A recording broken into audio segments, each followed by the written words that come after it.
On the first sunny day of April, Ricardo Katzie returns to Florence, victory at his back. 2 days before, out in the field beyond Cortona, he shot a man 40 yards beyond the gate, who turned out to be the youngest nephew of the wicked Cardinal Gaetano Frangipane de' Pesci. His disappointment at having missed the battle itself evaporating in the tumult of cheers and backslapping, as the 4 other lost arquebusiers retreated in blind disarray towards the copse by the lake. Now, as he enters his 16th year, he knows he's become a man. The remainder of the 5 ducats reward he spent this morning on a yellow leather jacket with slashed panels, now creaking as he walks, taut over the muscles of his chest. On the short journey to interrupt Aurelio at his studies in the library at San Lorenzo, he passes a cluster of youths. Boys still, he thinks, not men. At the back of the group, a tall fellow, his piercing dark eyes follow him unwaveringly, with a certain hunger. After a moment of self-consciousness, he remembers the jacket. Of course, who wouldn't covet such a fine thing? He feels the eyes of the world turned admiringly upon him. In the cloister, glancing towards him as he mounts the stair, he senses the warm light of recognition in the old gardener's eyes. Into the stillness of the lobby, white reliefs, cut and stiffened by sharply delineated grey. In the corners, he feels the forceful joining of elements, fused in an equilibrium of perfectly matched force. A column enveloped in the wall and pushing back against it. The surface of the interior flexes, ripples with energy, and Ricardo realises the compressed strength of his own muscles sliding under his skin. Stepping nimbly across and up the stair, which swirls coldly into the darkness of the bottom of the room, he sees down the length of the library, carried past the ranks of desks, pulled past the bright flashing windows. His body expands, filling the air. He knows what it was that he saw in the eyes of those he passed this morning, and around him he sees his own perfect instant, transmitted to eternity. Hello, listeners.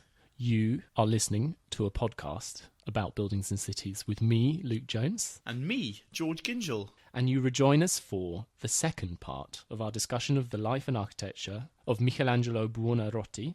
And in contrast to last time, we're going to get straight into architecture.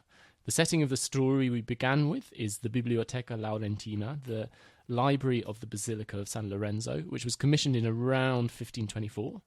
It's the second of 2 major architectural works commissioned by the Medici popes for Florence, but like many of the projects we're describing, it actually dragged on in the building for decades afterwards. Yeah, we cheated with the story. So it was only finished like 60 years after or 80 years after, but this is how it would have been if he'd pulled his finger out.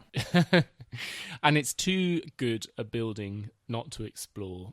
I think it's really... In terms of completeness, both formally and literally, like finishedness, it's his highest achievement. Absolutely. So you're just going to have to allow us that little bit of license. Well, should we just get straight into it? Should we describe it? Yeah. So the first thing to say about it is that it's on the first floor of an existing building. It's essentially a suite of interior spaces. And as we'll see in a second, it's also a project which has to live within a set of structural constraints, but it's a set of interiors. And there are 3 spaces, 2 of which are designed by Michelangelo, and there were these kind of 3 big elements. There's a lobby, which is a very tall, kind of enclosing space. There's the long, thin, beautifully lit library, and there's the staircase, which is the sculptural element which connects the 2. And I think we have to describe the interrelation of those 3 elements in order to describe the effect of what's going on. It's again in the big Medici religious compound in Florence that we've already visited. There was this very long rectangular building, and he's adding another story to it, in essence, is what's going on. So that's setting up lots of constraints, and it's one side of the cloister. So there's a very constrained, like with the Medici Chapel, form is already determined broadly before he starts, although like the Medici Chapel, he does a few things to it. So to take you through again the spaces, you enter from the first floor, from the sort of gallery around the courtyard, and you go into this very tall. He's done the same thing he did in the Medici Chapel, which is take a space and add another half story to it. And really, I think it's probably a triple height space. Yeah. And it is only lit from the third of those stories. Yeah, so the light is very, very diffuse, and it's almost kind of unseen, really. It filters down. Yeah, and I think you do get a shift in lighting effect with the sun, as you do in the Medici Chapel, but it's highly modulated, which is a general Michelangelo trope, and something that's, I think, pretty difficult to describe the effects of, really. Then there's the library, which it's the same width as the lobby, but it's much longer, and it's much less high, and it's basically an interrupted space, which is just full of these regular kind of ranks of desks. Yeah, it's got some things about it which would seem extremely banal to us. Like, it's got lots of column, window, all the same, all the way down a long room, which, believe it or not, was actually sort of quite a new thing to have in a classical way at that point, lit by both sides. It's kind of pragmatic, but it's also, to me, it feels like it's also the state of the art in some way. Buildings with regular facades had existed, but not quite in this way. Not quite in this way with an architectural bay that is more complicated than just a window or an arched loggia. You know, it's got, each bay is the same, and it's got a number of elements. It's got decorative elements. It's got structural elements. You know, they're all sitting. The reason for the grid is because they're sitting on buttresses that are pre-existing, and there's no choice about. And so it's got this. It kind of expresses this extremely rational program. It's got a corridor that goes all the way down the middle, and then it has reading tables on either side, which are all the same. It's got everything you'd think in a library except bookshelves, which were not really a thing outside of some quite exceptional buildings at this time. I don't think anyone had. I think actually this is slightly predating stacking books vertically. I think the first bookshelves are built for the Escorial in Madrid. So that is maybe around this time, or maybe just slightly after. It's around the time when the great shift from putting books like in a pile of books to putting books vertically. And this is simply because you had to be so rich to have enough books that you would need to stack them in the most space efficient way. Also, ones that are made of leather are so heavy they just sort of splay out if you're not like really packing them in. Anyway, on that little side, it is a big library. They had hundreds of books in it. I think by the end they might have had thousands. There's this tall, high lobby. There's this long, thin library, and they are offset from one another by a half story, so that the library is, well, maybe it's more or less a full story, actually, isn't it? It's about it's a half story in the like mega order of. All these spaces are really tall. Yeah, it's like, I think British Land would call it a full story. Right. So there's a couple of, it's 2.4 metres or something, yeah. Should we get into the good stuff? I mean, there's other bits and bobs. There's another room budding off it that we shouldn't really bother to talk about at all because it's not designed by him. But it's an amazing building.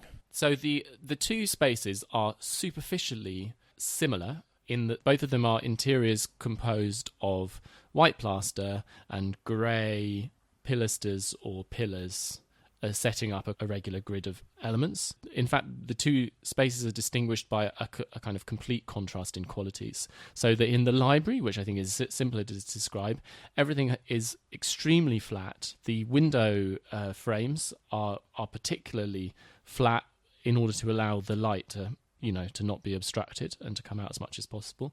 And these pilasters, which express the locations, as you say, of the structural buttresses which were added below. We'll go into this more in a minute. In the case of the lobby, it's as if kind of the contrast is turned up or something, isn't it? And the effects are completely different.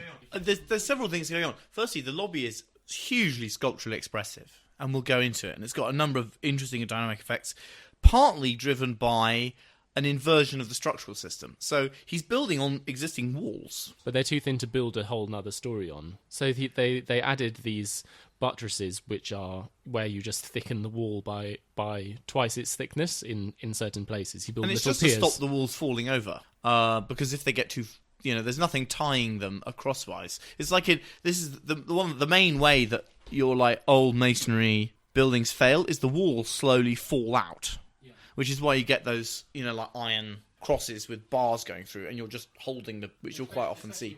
So it's funny, he's still only got this thickness. There is a buttress underneath the columns, so that's the point of load.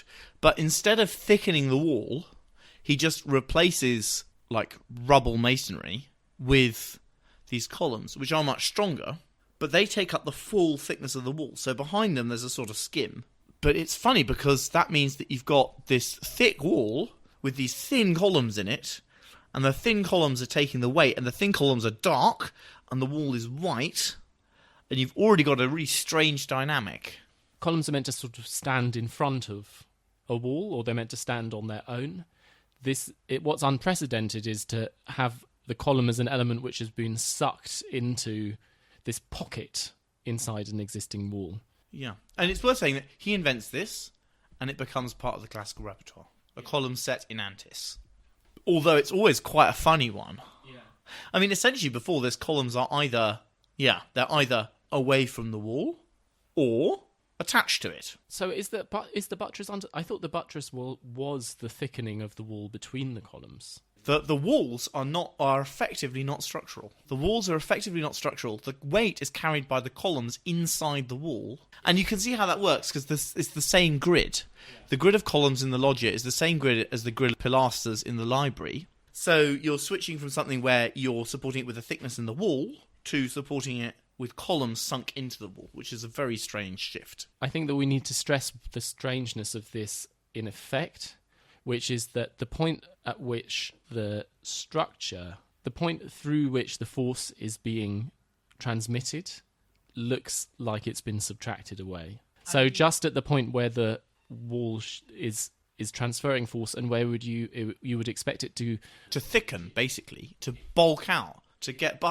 like bolder and bulgier, which is what it does in the library, but in the lobby it's as if the flesh has been stripped away and all we have are these tiny little bones. And then, to emphasise this in more ways, there's a sort of band which kind of replaces column capitals going over them, and that actually steps in on top of the columns to make it look even more like where all the weight should be, it's disappearing. It's being pulled away. But it expresses both sides of the contradiction. So it's clear that the columns are tougher than the wall, but the wall is way thicker, even though it's not actually doing anything. So the whole place is full of inversions and subversions. Yeah. There's this inverted strength, and then there's various levels of subversion of expectations. What we're talking about here is the kind of middle band of the wall, where this is the sort of middle story of it. But if you shift the gaze up or down, there are things which magnify the strangeness of this. If you go below, then the point directly below the columns are these huge swirly volutes which poke right out of the wall and which express that, typically they're used as brackets. That's the kind of that's the sort of force which they connote, is like sitting underneath a shelf or a plinth of some kind, but which aren't supporting anything except visually they stand in front of the columns, but very weirdly, and they're very big. And then if you look above, the story above, the space which is directly above the columns, so through which the force is being transmitted, is then filled in, so that it's as if above the subtraction, the wall kind of bulks up again, so that it's top heavy. Yeah, he's done a few things that he's done before. So the top story is sort of bigger but flabbier and less substantial. The architectural detailing around the windows, like in the Medici Chapel, is really thin. It doesn't have much detail. It's flat. The wall is thick and flabby, and then you've got this middle layer, which is like sort of exposed rib cage, really tough, but also has these huge blank patches. They're tough, dynamic, but it all feels it's a real subversion of classical expectation. And then below that, there's another level which seems to be heavier, but blanker again. So the eye is sort of drawn into this middle story, which is by far the taller of the three. I think one of the things which this interior does, which marks a development from the Medici Chapel that we talked about, is that in that case, these various subversions and strangenesses happen at the scale of these discrete little set pieces, you know, the tabernacle or whatever. Whereas here, it's enveloping the entire envelope. And the other thing is that it's concerned with the expression of energy and force in a way that is all encompassing. Yeah, there's little glimpses of it in the Medici Chapel. So the upper story of the Medici Chapel has got this funny, it starts to insubstantiate, which he does with this. The upper story of this, the extra bit, is sort of insubstantiates. It's like all the mass is sunk down the wall. It's the same thickness all the way up, in reality, but all the like visual density is sunk down to the bottom, and the top is like sort of white and flabby, and the bottom is bulky, and in between you've got these fine ribs sunk into the wall, which are very crisp and strong. That middle story is a little bit like the bones under the muscles. All you see is the skeleton, and above and below we have kind of musculature and things, and it's clinical. The whole thing has got this like grey-white colour palette, which is its general colour palette. It feels like it's completely charged with energy. It feels like this movement of force moving through it is like incredibly apparent, and there is this sense in which the walls appear to be pushing in, like sucking in and pushing out at the same time.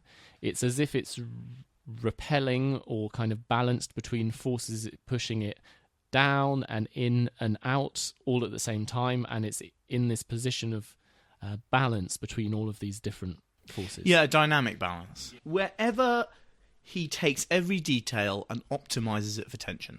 So it starts with the overall scheme of creating this tension between huge, useless walls and tiny, tough columns.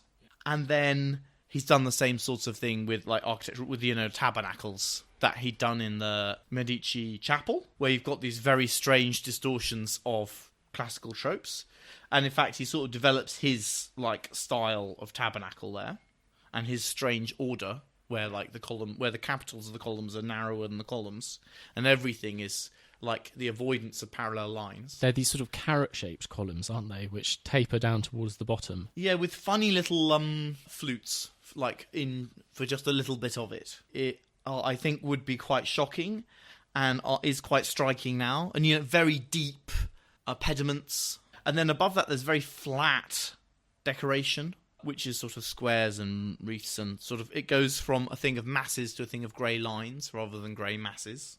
It is very strange. The what do you call it? Like entablature, or the line shrinking back, which is exactly what the pediment does above the door. There's this huge pediment, which isn't a broken pediment. It's like, but the middle is pushed back. Also, the pediment has grown so that it's slightly detached at the extreme left and right, because it's slid in front of the columns, which are recessed into the wall. So it gives you the sense that the whole thing is becoming unstuck and potentially is going to topple onto the staircase, which is coming down into the room. But wherever you've got this potential for, you know, the walls bursting out or the columns, it's sort of a potential, but sort of not. It embodies a contradiction, because it's all actually, in a sense, like orthogonal, crisp. It's not Baroque. It doesn't have like actual flowing forms.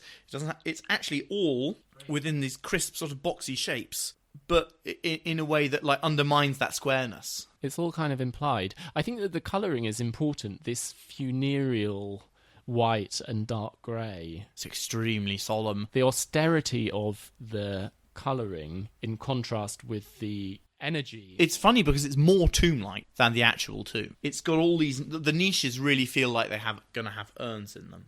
The decoration above really feels like it's going to have, you know, the painted face of the father.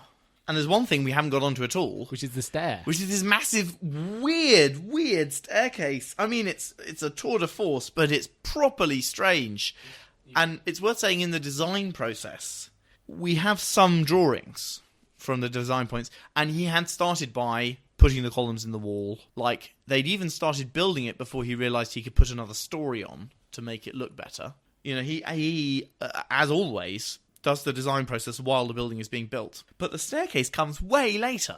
Like, many years later, and all he did was he thought of lots of ideas for like standard ones of, you come out the door and you can go either way, or you can go straight into the room. And there's sketches of many options for the staircase with the room complete.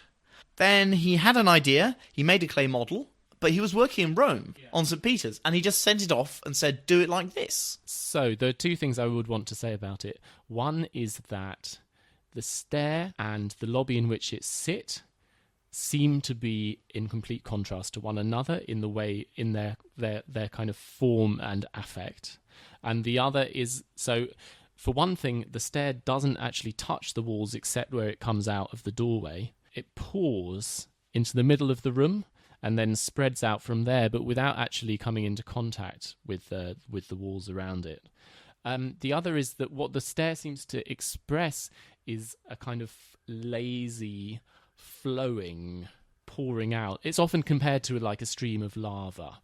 The treads of the stairs, as it goes further down, bulge outwards like a tongue. It has essentially two flights. There's an upper single flight, which then splits into three, so that once it's in plan reaching the centre of the room, so that it spreads out and becomes larger in the middle. It's as if the inner skin of the room is expressing this extreme static tension, like it's retaining its shape through the expenditure of this kind of tensile energy, whereas the stair is in the act of kind of pouring into and filling up. And it really is filling up. It's huge in proportion to it's something like 50% of the floor area is this weird, huge staircase, which none of the flights they're all tapered, so they're all expanding out into the room. The shape is very peculiar. And although you say that the treads are bulging out, they're also sort of curling round at the edges. And there are these two rows of banisters in stone, which go down the middle bit. But there's nothing hedging the outside. So you've got these two like bare levels of stair on the outside, and then this like bulging one with these huge oversized stone banisters up the middle. There's something very kind of mythic about it. It feels like an element of a landscape. Well, the whole room is outscaled for humans. When we're talking about Ayn Rand, we're talking about she always wants everything to be like in human scale. Michelangelo wants everything to be a comfortable size if you're a giant or perhaps a mythical creature. The size this room is built for is someone who is 10 foot tall. The door is huge. The treads in the staircase are huge. The sort of expressed floor levels are massive. I don't know how tall the space is, but it's tall. It's this tiny little drawing has something written on it.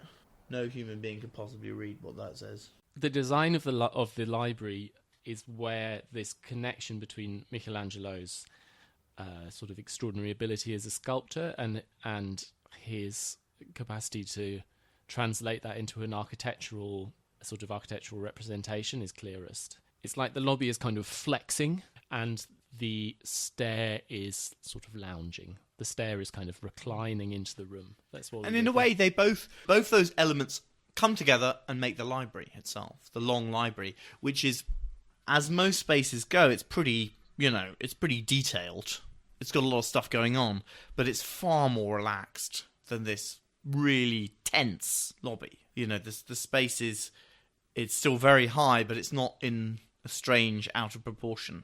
It's still got a kind of double register, but all within the height of the middle band of the lobby. Yeah, all the effects have been dialed right down in the library. And he does things like, in the library, the level of the windows has been brought down as low as is really practicable to give maximum light onto the desks.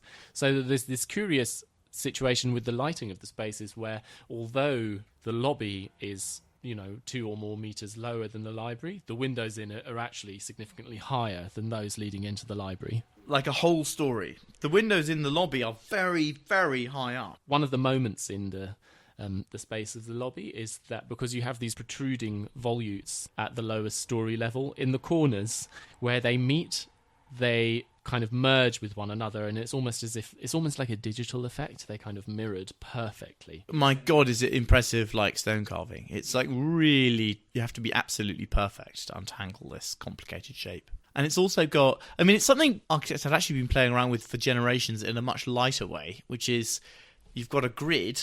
Most of the column is inside the wall in the corners. So Brunelleschi had done these like tiny, like ridiculous corner columns. You sort of see the ear of the Ionic column poking out the wall. It kind of makes a joke about actually there's this white gas, which is the wall, with these columns in it. And his column is like, a few inches square. Just the tiny corner of it poking in. Because Michelangelo's columns are set into the wall, you get that effect but kind of doubled, because you actually see the column inside the wall. This sort of gaseous immaterial walls have been pulled back to reveal the hidden columns. And that means that this corner is a very peculiar moment, like a real deliberate dissonance. It's worth saying also, we haven't said, the columns are doubled.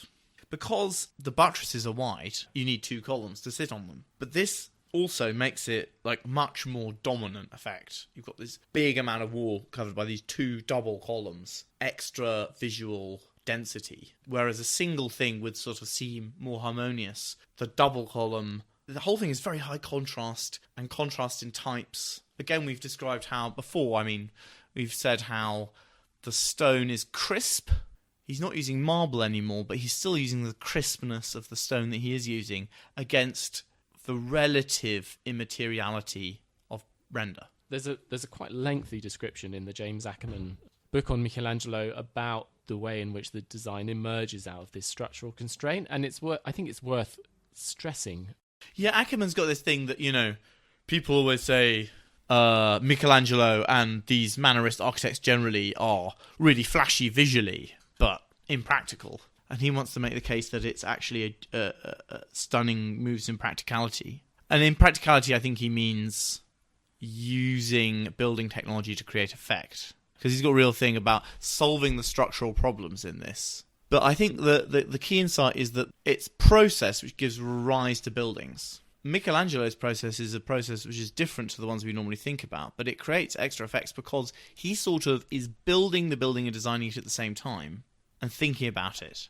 And it's this synthetic process between his sculptural intelligence and the physical conditions of the site which give rise to much of the effect. But it is ingenious as well. The challenges have arisen from the start, and he's found not one but two solutions to them, and in a way which creates this amazing contrast. All his projects, they share two things, his good projects. They are super prestigious. It's like the most important person in the world has got this hobby project that is the most important thing to them. Do it. Unlimited budget. And the other thing is, nobody else could possibly do this building. Only you. It's really true, though. They're very difficult. They're very difficult, and also this one he absolutely knocks out of the park. I think also the thing which I wanted to say about it is that I'm aware that there's a certain distancing effect with classical architecture, which we've alluded to in the past, which it seems a bit impenetrable. And I think if you're looking for something which might make the breakthrough for you, I think this might be it. Yeah, we got to palate cleanse all the Prince Charles nonsense out of people. Yeah, it's a pretty. That is like the most mulched. This is the most vibrant. Oh, well, I'm so happy we've talked about it. Right, it's good, isn't it? So I want to let's keep on. Michelangelo, he's really good. He is. He's so good. It's not fair. Had he done bloody David by the age of 30? What a big bastard. Right, so Michelangelo at this point of his life is a man in his early 50s. So in the parlance of the contemporary, he's a young architect. But he's sort of like in advanced senility in his own... Raphael has already died, and Raphael was like 10 years younger than him. So a series of events are going to take him back to Rome again, where he will spend the rest of his life. And these occur within a broader context of strife, unrest, in particular the War of the League of Cognac, which is between 1526 and 1530. Which is the one where power is transferred from the French with a Spanish toehold in the south to the Habsburg Empire united under Charles V, controlling Italy, which in essence it will do until the reunification of Italy in the 19th century, with some stuff happening along the way. And there's a lot of wars after that, but they're all wars to try and overturn the status quo, and they fail. I just like they're called the League of Cognac. They sound like they're well refreshed. Yeah, there's lots of good leagues. They did very bad things, though. There are two big events which occur here. Towards the end, there's the siege of Florence between 1529 and 30. But before that, in 1527, there's the sack of Rome, which is a really significant event. And I think we want to talk a bit about the general context of what's going on, and also a little bit about these events which go on, which would have been enormously important events in the life of Michelangelo. It's like living through the early 20th century in Europe. So I'm going to do a bit of history. Before I do it, it's worth saying I haven't actually done any research for this at all. So it's entirely refracted through my own rather dodgy memory. It's said that it's the kind of epochal change.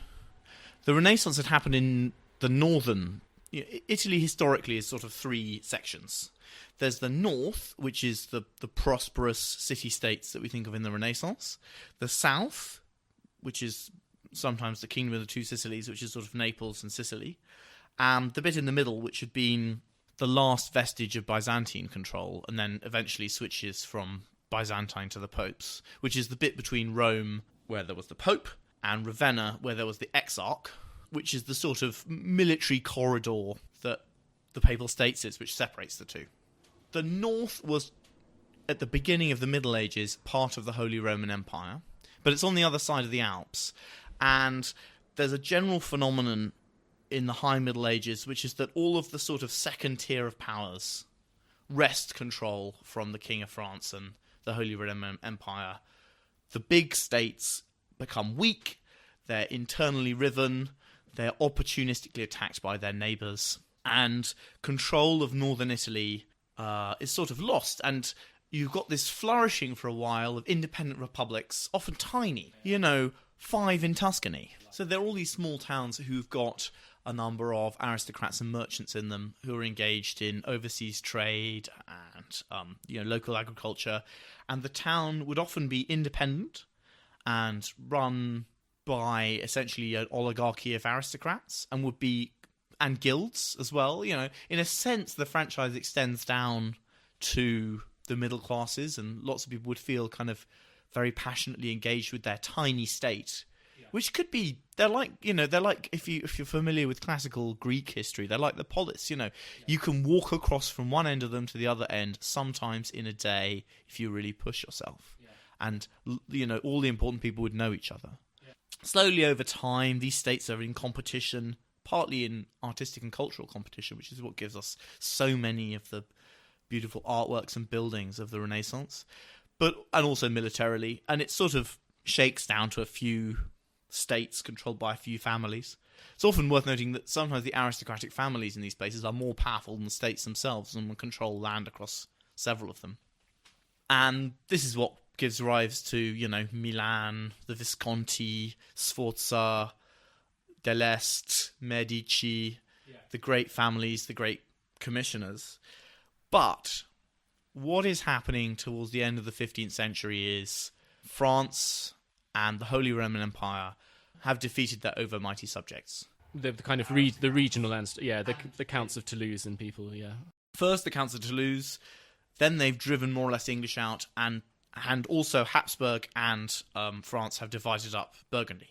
We're not quite there, but states are starting to coalesce, aren't they? This is what's happening. We're beginning to have the state.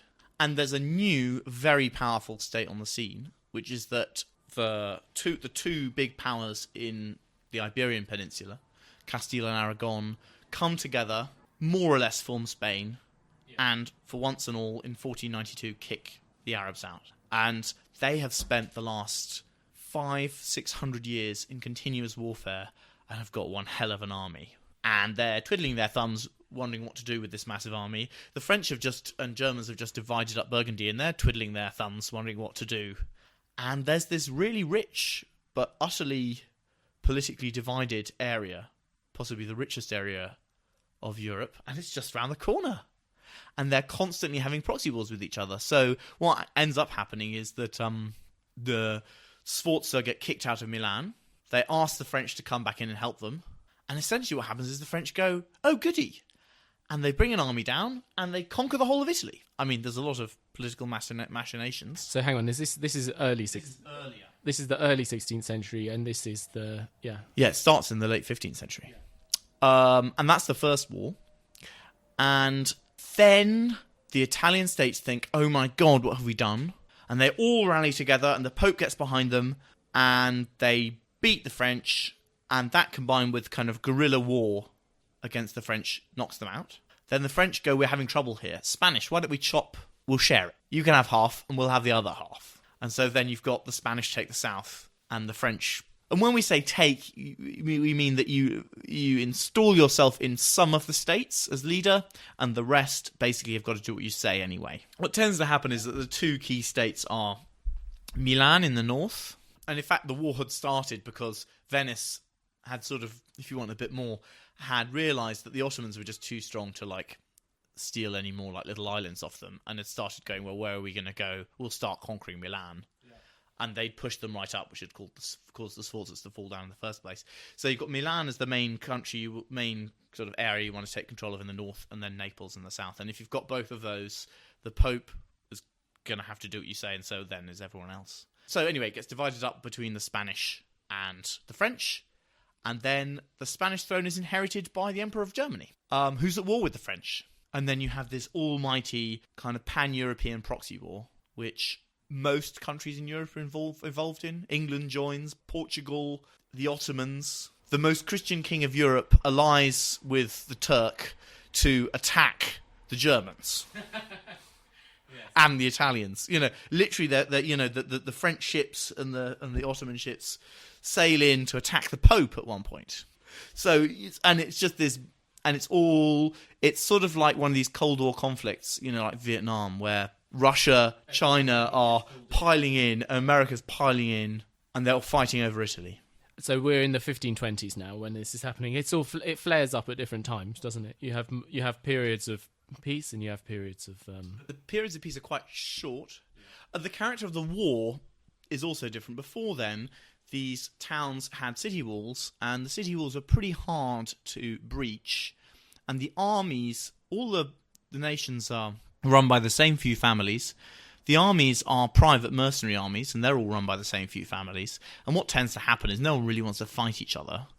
And, one lot will pay another lot, and they'll sort of walk around, and then you'll decide who wins. Yeah. And occasionally there'll be a battle of sorts. But in the early days, actually, it'd be much more bloody, because what happens is you raise the militia, you get all your mates together, you go down, you try and kill all the people from the next town over the hill. Yeah. But by this late period, it's sort of this very codified... armies of highly dressed men mincing around and very occasionally fighting each other. And then suddenly the French come in and they've got massive guns and they can just blow any fortress to pieces. And war is about to become extremely bloody again, actually. It's going to become extremely attritional, and it's really total war as well. Everybody is fair game. The way you win one of these wars is you go into a town and you essentially... the French, the way they took Milan... is they went to the first Milanese town who refused to surrender. They blew up the walls and they killed every single person in the town. They surrounded it and they tried to exterminate them. And then they did the same thing at the next one. And that's sort of what's going to happen to Rome, not quite to that extent. So should we talk... We've got these two events that we want to discuss. Should we talk about them in order? So should we talk about the sack of... Let's talk about the sack of Rome. So it's quite a strange series of events which leads up to this. The armies of Charles V, the Emperor of Germany. You should look up pictures of him. He's not quite as good as Leopold II, but he's got an interesting facial shape. The chins gradually shrink away to nothing, don't they? The opposite. They just get bigger and bigger and bigger, and it's too much to go through all the machinations. The Holy Roman Emperor, again, as so many times in the last 1,000 years, is at war with the Pope. He's brought a big army down to Rome. It's unstoppable, but rather unfortunately, the commanders of it... So Charles V is involved. He's a completely incompetent, sort of affable inbred. The local commanders are shot in the battle. Benvenuto Cellini says he shot them, which is probably not true. a kind of strange and interesting sort of side plot of this is that the person who claims to have done this is Benvenuto Cellini, who is a sculptor and goldsmith of the period, who's about 25 years younger than Michelangelo, who wrote this amazing an incredibly self-aggrandizing autobiography, which I may read a little section from in a second. It's fantastic. He's always stabbing people. Another Florentine, and he's sort of been locked up in the tower for pissing off the Pope. Yeah, anyway, which is the former mausoleum of Hadrian, isn't it? Yeah. It's the big round, the Castle d'Angelo. Yeah, the Castel Sant'Angelo, and he's locked up there, and then the whole of Rome is besieged, and they let him out to command the defense in his narration. According to him. We got to say in short, what happens is that the commanders are dead. The army goes wild, and they lay waste to the city and occupy it. They go completely off the chain. The crimes of war are committed. They try to kill the Pope. Yeah, this is the sort of foundation myth of the Swiss Guard, who literally stand on the steps of St. Peter's and are almost killed to a man while the Pope escapes. Like 24 survive. All the rest are killed. And that's sort of what's happening to the city. I think before the siege, there were 60,000 people in there. After the siege, there are 10,000. Now, not all of them are killed. Some escape. But you can tell what's happened to a city when nearly everybody is gone. They basically lay waste to everything. They steal everything. They're raping left, right, and centre. They kill tens of thousands of people. The city is burnt. You know, the reason why it all stops is because they've destroyed everything and they run out of food. Yeah, they destroy the city over quite a long time. They're doing this for a week or two, and then there's no city left. I might just read Benvenuto Cellini's description of where it all started to go wrong, because it's quite. I think we'll do a program about him at some point, because he's a very fascinating. Not much architecture, but he's an amazing. He's a wonderful character. God, he's such a cad. He's like a real. Okay, here we go. Bourbon's army had now arrived before the walls of Rome, and Alessandro begged me to go with him to reconnoitre. So we went, with one of the stoutest fellows in our company, and on the way a youth called Cecchino della Casa joined himself to us. On reaching the walls by the Camposanto, we could see that famous army, which was making every effort to enter the town. Upon the ramparts, where we took our station, several young men were lying killed by the besiegers. The battle raged there desperately, and there was the densest fog imaginable. I turned to Alessandro and said, "Let us go home as soon as we can, for there is nothing to be done here. You see, the enemies are mounting, and our men are in flight." Alessandro, in a panic, cried, "Would to God that we had never come here!" and turned in maddest haste to fly. I took him up somewhat sharply with these words: "Since you have brought me here, I must perform some action worthy of a man." And directing my arquebuse where I saw the thickest and most serried troop of fighting men, I aimed exactly at one, whom I remarked to be higher than the rest. The fog prevented me from being certain whether he was on horseback or on foot. Then I turned to Alessandro and Cecchino and bade them discharge their arquebuses, showing them how to avoid being hit by the besiegers. When we had fired 2 rounds apiece, I crept cautiously up to the wall, and observing among the army a most extraordinary confusion, I discovered afterwards that one of our shots had killed the Constable of Bourbon. And shall I just do the sort of remaining history of it? Yeah. Basically what happens is Charles V is rather embarrassed to have killed everybody in Rome, and the Pope, being a Catholic... Trying to kill the Pope is a bit... Trying to kill the Pope... It's actually always been controversial. You can do all kinds of things to the Pope, but you can't physically try to kill him. Going through Rome, burning down the churches, raping all the nuns and trying to kill the Pope is regarded as a little iffy for the Holy Roman Emperor. Yes, so he was very embarrassed. But they were completely out of control by this point. They had to be subdued. Yeah, no, they had to bring in another army to calm down the army. This, by the way, is why Henry VIII can't have a divorce. Yeah. People say, the Pope was having a little local difficulty. The little local difficulty is he just avoided being killed and was now... he was hiding in a fortress and the whole city was being destroyed. And in the meantime, the Florentines have realised that the Medicis, who had been rather relying on the Pope as one of their number to prop them up, are weak and and the Florentines have overthrown them in Florence and declared a republic. So the republic's back again?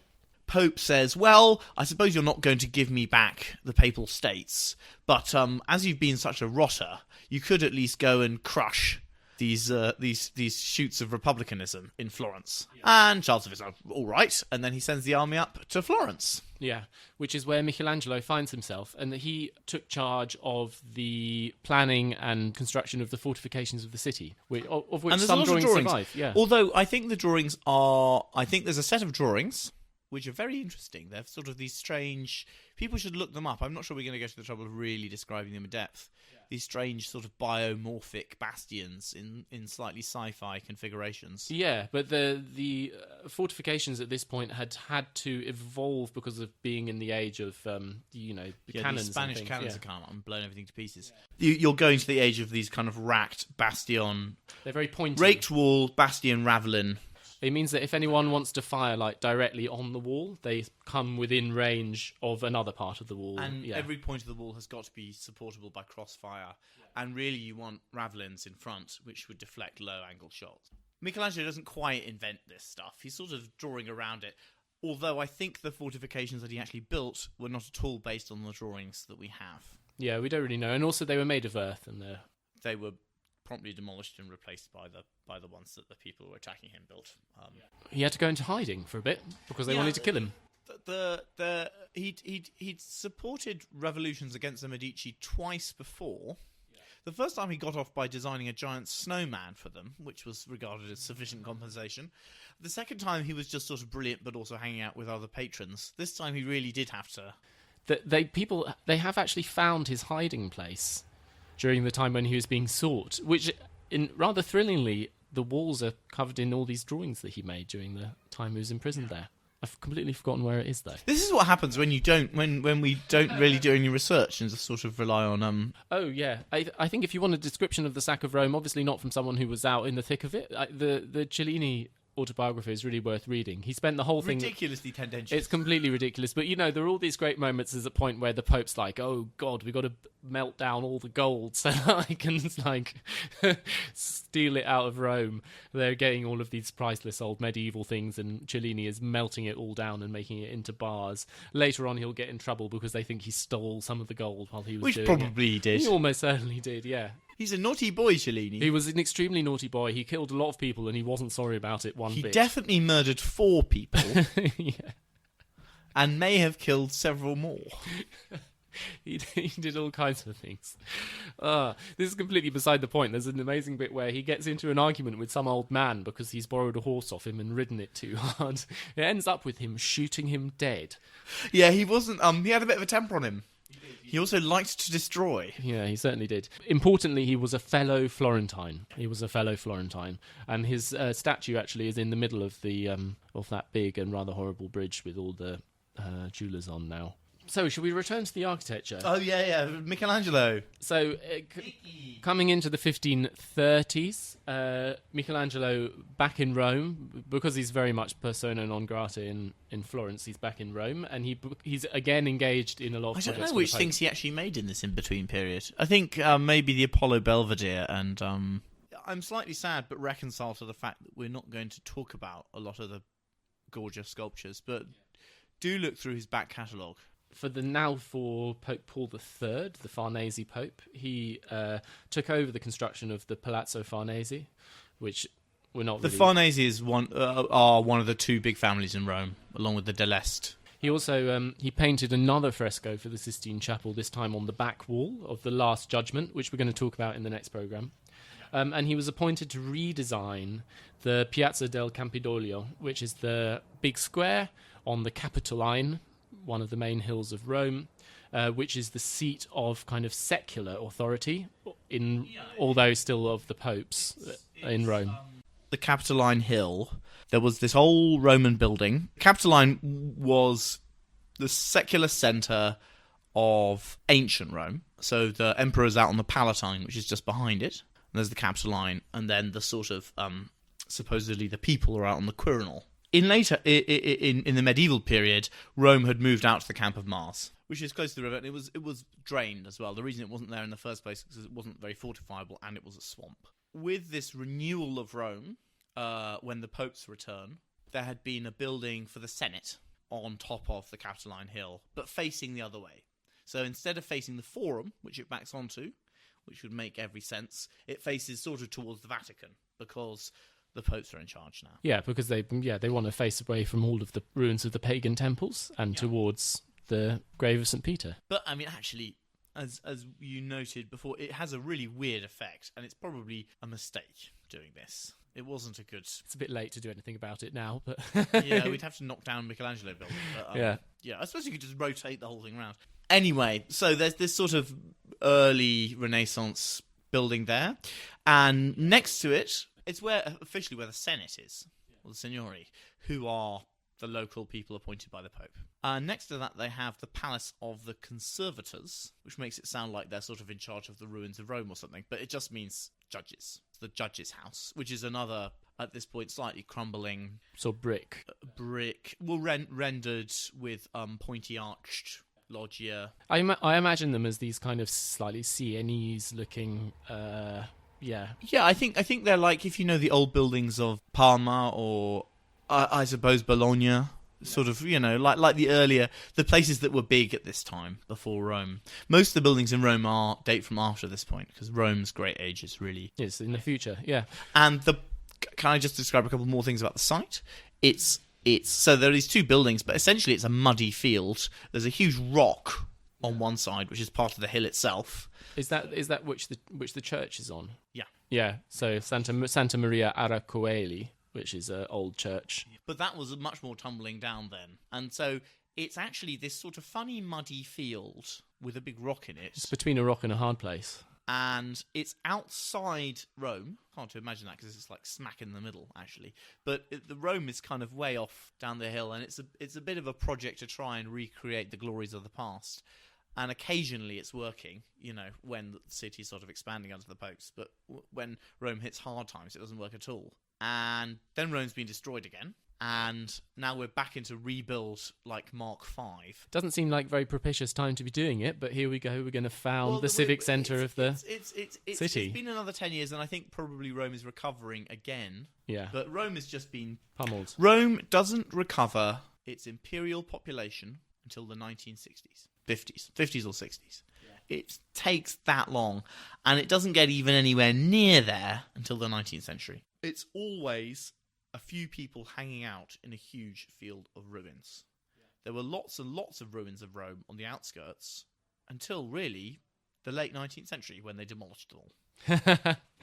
Lovely stuff. So the thing to say about this project is that it's an urban space. It's a square. But it also takes in the facades and the construction of the buildings around it. It's sort of an urban set piece, I think. And it's designed to be the place that the centre of civic activity and pride. It's the ceremonial civic centre of Rome for the Roman elite. In the reappearance of a consistent theme, it's something which is conjured out of extremely kind of constrained and difficult conditions. Yeah, so these two buildings are not at 90 degrees to each other, and they're both raggedy and old. So we imagine that they're on kind of two sides. What you'd be looking to do is to make a square of some kind, I guess. And we've got two sides, but they're not at right angles to each other. There's a slightly acute angle. And also, it's on a really steep hill, which is just a muddy hill. And that's why so much of the project is giant staircases, which is not the bit that we tend to focus on. We might think of this in the kind of Rhino model way again, that we have the back of the square is the big old palace which exists. We have the right hand of the square, which is the Palace of the Judges, which exists. And essentially what he does is to do a kind of mirror in which he proposes a new building for the other side of the square, which is the mirror of the Palace of the Judges. There's a new facade on that side. The mirrored one has to be a really funny shape because it has to be incredibly thin because there's this massive rock behind it. Yeah, although you would never know. You would never know from looking at it. What this results in is a square which is kind of trapezoidal, so that it's bigger at the back than it is at the front. It's sort of tapering outwards. There's also this demand from the client to put this big equestrian statue of Marcus Aurelius in the middle of it, which has to be accommodated somehow. And then to deal with the slope, there's a big, very long stair which goes from the sort of entrance side of the square all the way down to the bottom. Which is a huge, wide stair with very long treads of the sort a horse can go up. The other thing that we should say is that in trying to find an elegant and kind of eternal way of dealing with what's otherwise the untidy trapezium shape, he comes up with this inset ellipse, which is the expressed shape of the square. Should we go through the elements and describe what's going on? So if we start with the ground of the square itself, you've got this trapezoidal ground at the top of this wide road-shaped staircase. So you go up the road-shaped staircase, and now there are these two monolithic statues on either side, Castor and Pollux, and in the middle there's the equestrian statue of Marcus Aurelius, which is actually a copy now. In the middle of this big ellipse. Yeah. Marcus Aurelius... Oh, anyway. There are various reasons why he has to be there. And on the ground there's an ellipse, which is a very slight dome. And so it goes down, and then... So there's the edge of the ellipse is a little, 3 sets of stairs down. And in the ellipse is a pattern of radiating arcs, which sort of form triangles. Look it up, it's a complicated shape to describe. And the shape itself has got all sorts of sort of mystical precedents, but is fundamentally a design. I think actually the way it's been made now... The ellipse was made in the 50s? 1950s, yeah. I think 1942 or something. It was made by Mussolini. Yeah, it was made by... Oh, so it must be 40s, yes. Oh, yeah, the early... But although fulfilling a design which existed... It's a Michelangelo design, not a Mussolini design. Well, this is the paving. Not the note. The overall layout is.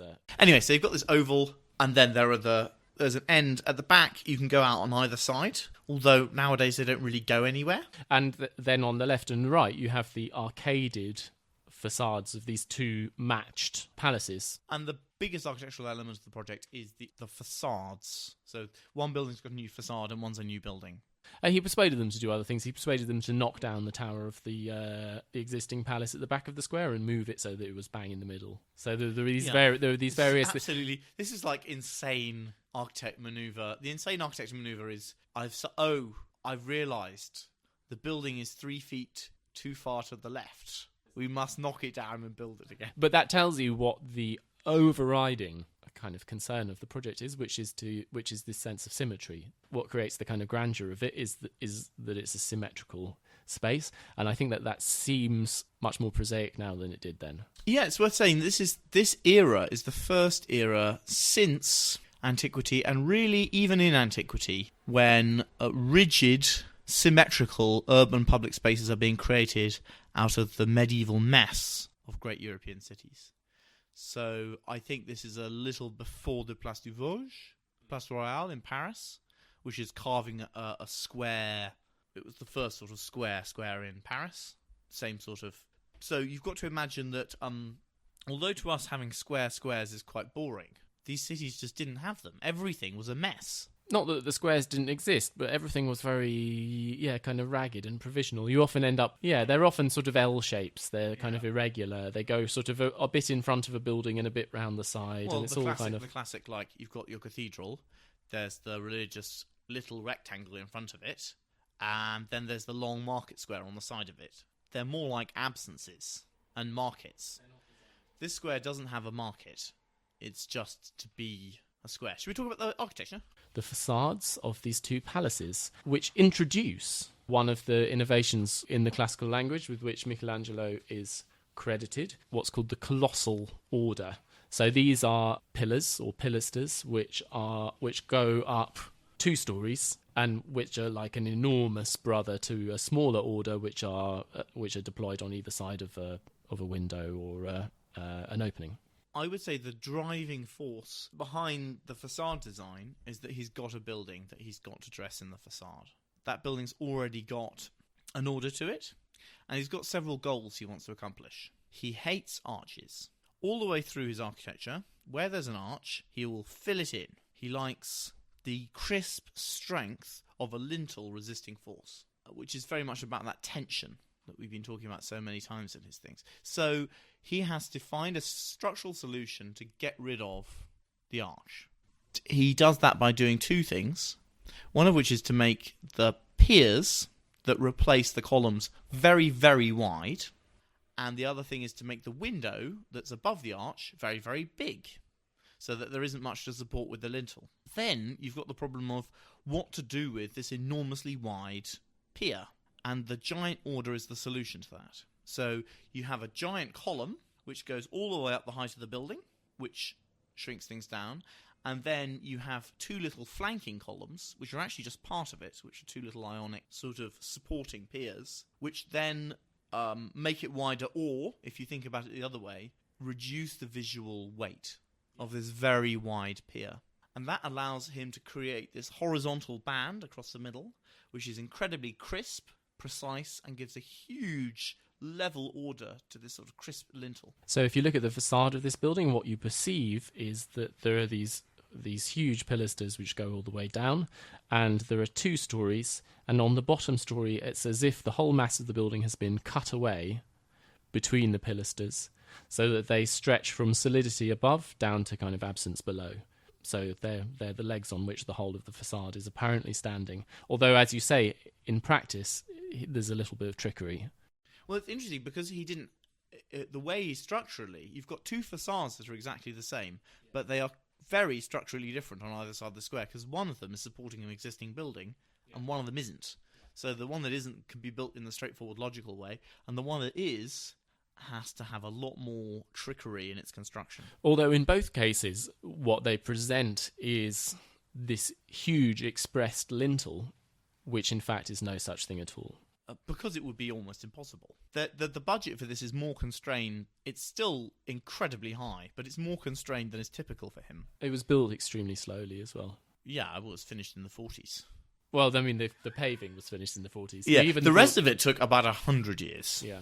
Because they just didn't have the money. It's got to be paid for by the like judicial authorities in Rome. If you go to the Laurentian Library, I think it's still really clear that that's like an amazing interior, which its power is still communicative in the present day. I think in the case of this one, it's slightly difficult to see what made it amazing, because we've had the entire history of Beaux-Arts and 19th century and 20th century architecture after it to kind of muddy the waters a bit. There are several ways in which it's tricky. I mean, the facades are still stunning and very interesting. Crisp. It's very crisp. It's very precise. If you look at them, you can tell they're Michelangelo.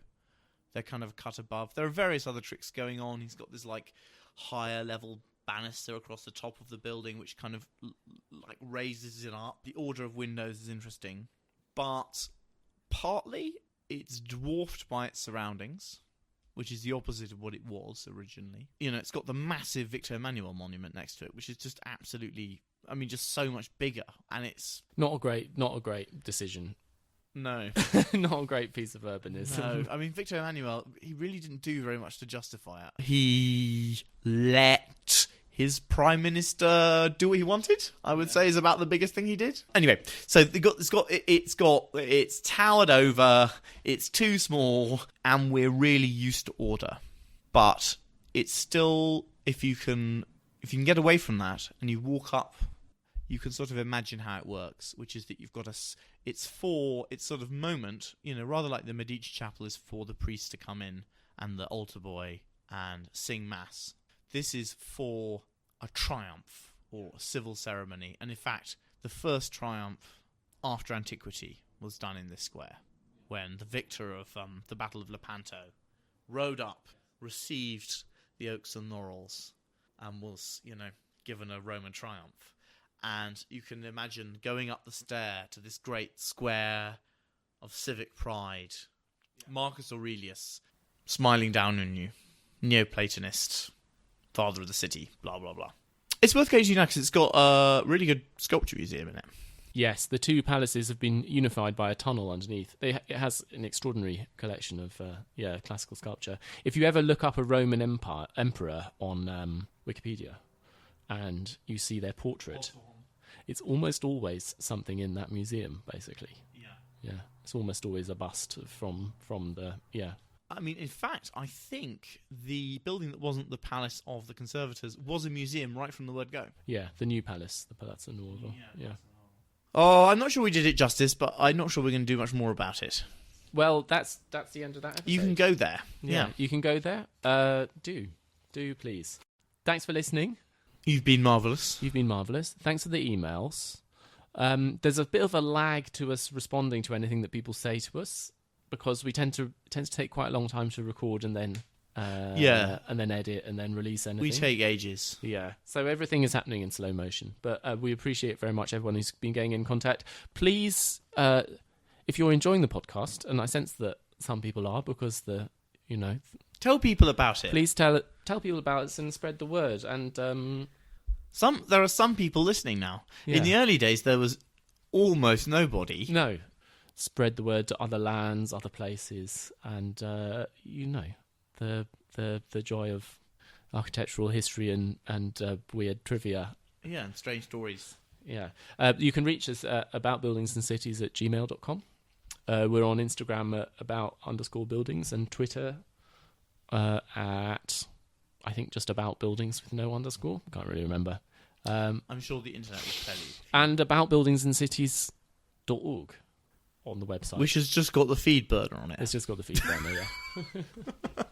Which is perhaps not the most exciting thing to see. But at some point we're going to sort out the website. It's in development at the moment. Yeah, there might be one. So, yeah, thanks very much. And we're going to do another. We've got one more to do where we, Michelangelo, Ricardo, Aurelio will contemplate age, death, the infinite, God, redemption, the sublime. Yeah. They will both fade. They will rage against the dying of the light, and they will lead architecture into the new millennium. They will. Yeah. And you're hearing all this over another Italo disco track, but we haven't decided which one yet. Yeah. All right. Lots of love. Bye-bye.